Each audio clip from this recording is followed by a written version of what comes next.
Another elections clerk in Colorado is facing questions about a potential breach of their own voting systems. First, it was Mesa County Clerk Tina Peters, who became a right-wing star when she allowed conspiracy theorists access to her voting equipment.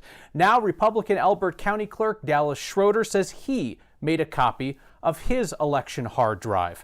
Democratic Secretary of State Jena Griswold has some questions about that. Questions that the clerk is not answering. This is about whether our elections can be trusted. So let's bring in politics guy Marshall Zellinger.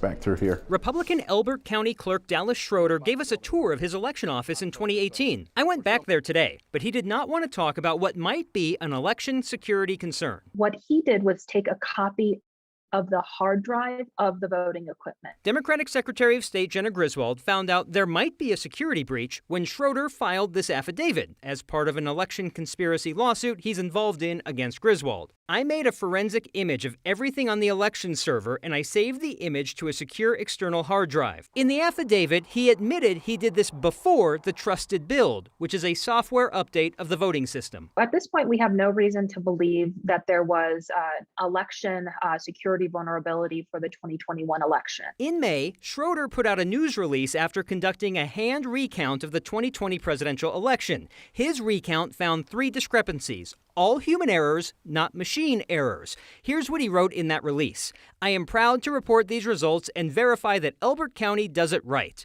But in his lawsuit affidavit, he appears concerned that the Trusted Build software update destroyed the 2020 records that he already confirmed were good with a hand count. There's claims running around that records required for retention under federal and state election law were deleted as a part of that process, and it's not true. Last week, I talked with Matt Crane, head of the Colorado County Clerks Association, and he addressed this conspiracy that the Trusted Build software update somehow deletes records that are backed up anyway. Every county clerk in the state can reconstruct the 2020 election right now if they needed to. Griswold told me she's still in the information gathering stage and says it's too soon to say if this is similar to the security breach with Republican Mesa County Clerk Tina Peters. So at this point, we cannot compare it to Mesa County because we simply do not know exactly what happened.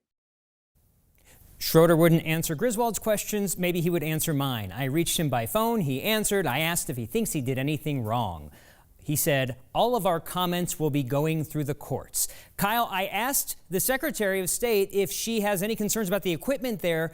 He only admitted to doing something before the software update. Maybe he didn't admit to something afterwards, if anything might have happened. And I asked, how can you be sure that that equipment or any equipment in the state is safe? And she tells me that even if something happened after the software update, there are redundancies that would reveal themselves before we have the election.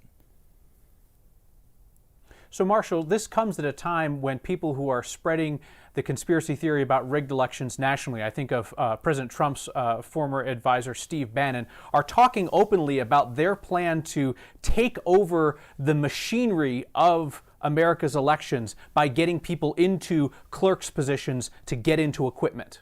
I talked with Matt Crane about the idea of where should you get verified information, not misinformation, disinformation. And he said, talk to your clerk and recorder. And then I asked him, well, what if your clerk and recorder is someone like Republican Mesa County Clerk Tina Peters, who is under scrutiny for the security breach? And he paused and said, you know, you got to talk with people who have been in the process. And that's the concern, is what if you have the people in the process that are in control of the equipment and perhaps even at the Secretary of State's office that might turn a blind eye to that? Luckily, there are the right people in place right now in Colorado, and you have the redundancies in place with a hand count, with the machine count, that you can verify something is up, perhaps, if one is off, and they're not off in Colorado. Marshall, thank you.